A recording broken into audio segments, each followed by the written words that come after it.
Hello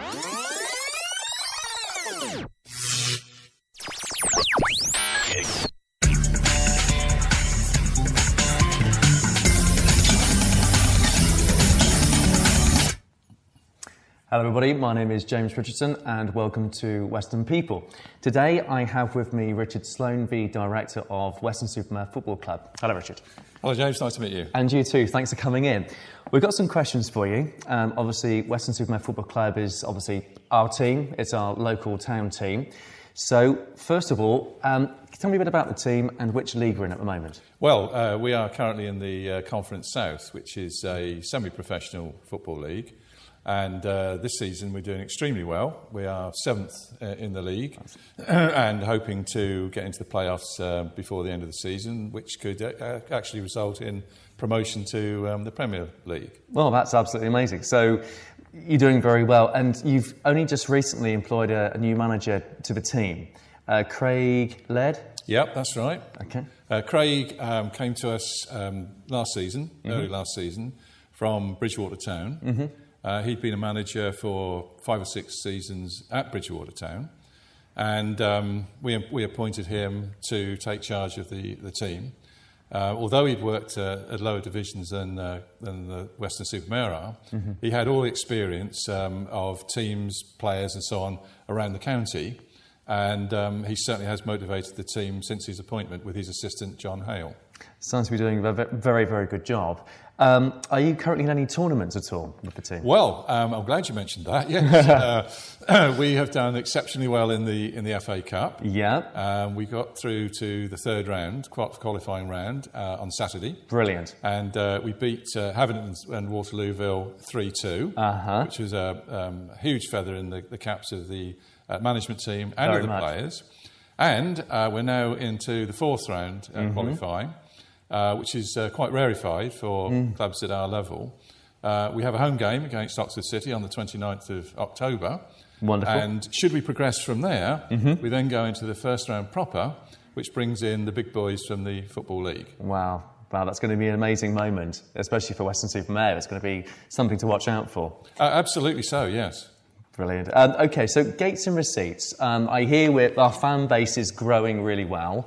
Capacity of the ground that you're in at the moment, the stadium in Weston-super-Mare? Yeah, the capacity agreed by the Football Association is 3,000, of which 250 are seating, and those are mainly occupied every week with season ticket holders, that sort of stuff. The stadium itself is purpose-built. We have a full-time groundsman, and most visiting teams from the Conference South say it's the best pitch that they've played on. And we've hosted the Somerset Premier Cup final a number of occasions on our ground. So that speaks for itself in terms of the quality of the ground. It certainly does, very much so. And it's obviously the performance is based on that as well, I would imagine, because if you've got a good ground and the players are gelling well together and you've got a good surface you're playing on, it all makes a difference.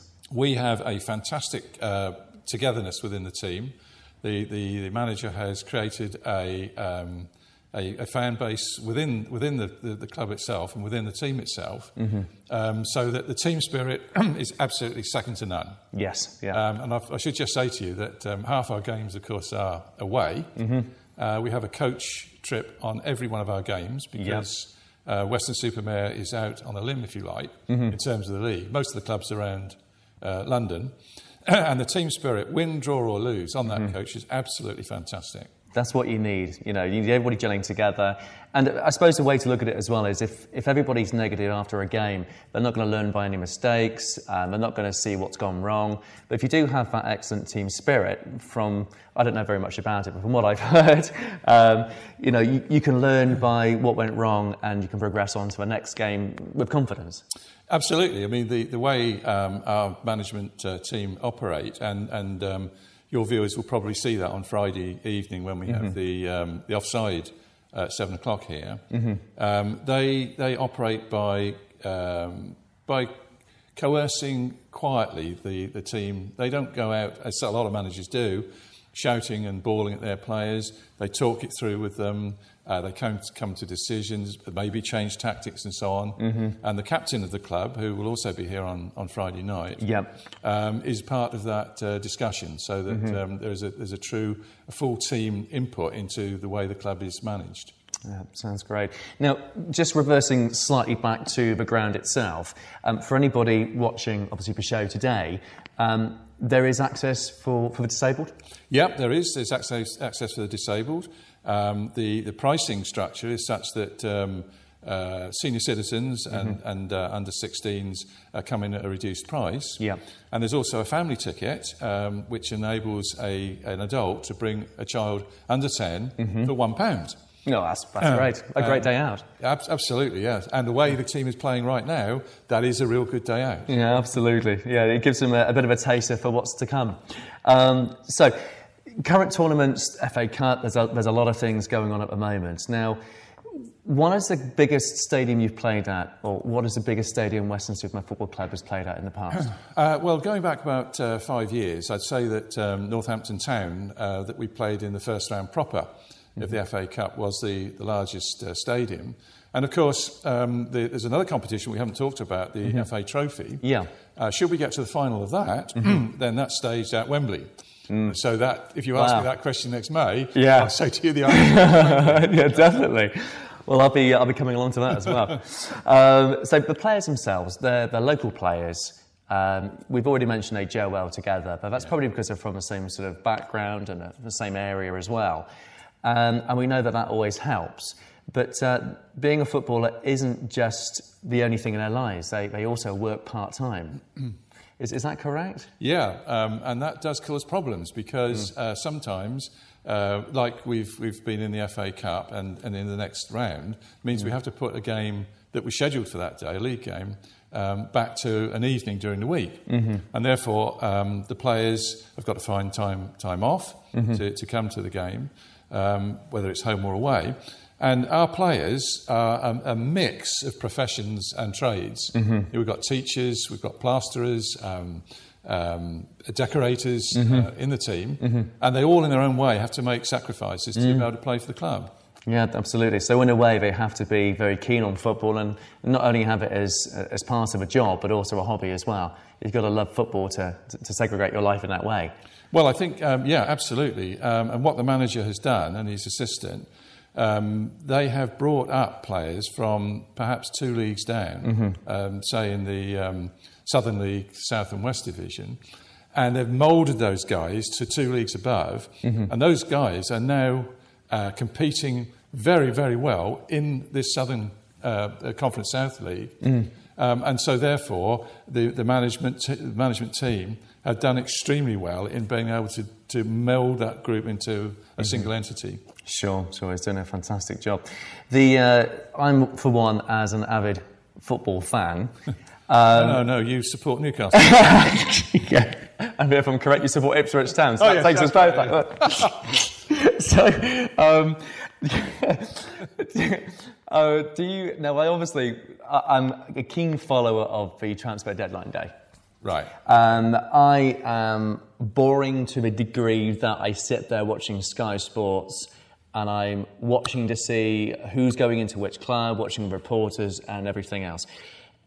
Do you have a deadline day? At Conference South level, no, we don't. And we're very grateful to that because we are able to let players go out on loan. Clubs perhaps below us. For example, we have a player at the moment who's coming back from injury. He's not yet got full match fitness and therefore won't figure in our side for some time.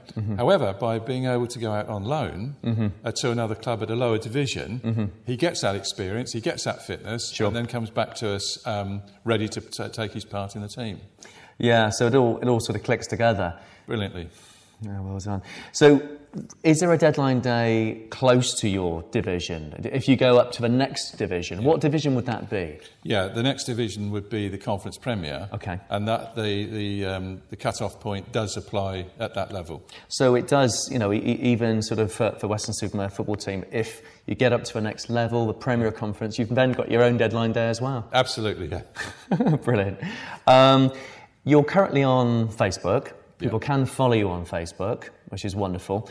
And you also have is it a game coming up this Saturday? Yeah, we've got a league game this Saturday, which is against Eastbourne Borough, who actually came down from the Premier Division last year. So that will be an exciting game and a tough game. And then the following week we have the FA Cup fourth qualifying at home against a team from a lower division, but they are top of their division. So again, a very difficult but exciting game to come and watch. Yeah, very much. And if you can't leave home for any reason and you can't get to the match itself, there are other ways of watching it. And can you tell us a little bit about that? Yes, the game is being filmed by Weston Super TV. Wonderful. And it will be available on our Facebook after the game is finished. Fantastic. So people will be able to watch it on a streaming system online. Absolutely. And we will give you that link later on, sort of on the programme. It will come up on the screen, but you can watch the football match a couple of hours afterwards from Weston Super Television. You have, obviously, younger players that also play for Weston Supermare football team. Under 12s and under 16s. The under 12s and under 16s, you bring them up, you get some form of funding to help with their coaching? Yeah, I'm glad you mentioned that because Weston Supermare Football Club does want to be part of the community. And as a result, we have football community funding from the FA to develop lads through from under 12s to under 16s.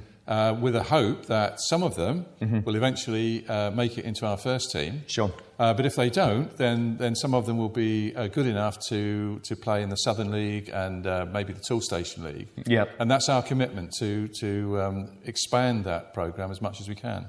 So if anybody watching, if you have any young budding players that you think could progress into fantastic footballers, then please let people like Richard know, because we do want to try and bring people up, from an early age into the team and keep it local as well if we can. Absolutely, yeah. Fantastic. Well, I've done my bit today. I've brought my England top, as you can see, and Richard's done his bit, and he's brought his Newcastle United coloured tie. Yeah, cheers, thank you. So, Richard, thank you very much for coming in today, and we'll look forward to interviewing a couple more people on Friday as well, which is going to be, one of which is going to be Craig. Yeah, Craig Laird, and our captain, Ben Kirk. Okay, wonderful. So we'll look forward to Friday, and but for the time being, thank you very much for coming in. It's a pleasure. It's been a pleasure to see you.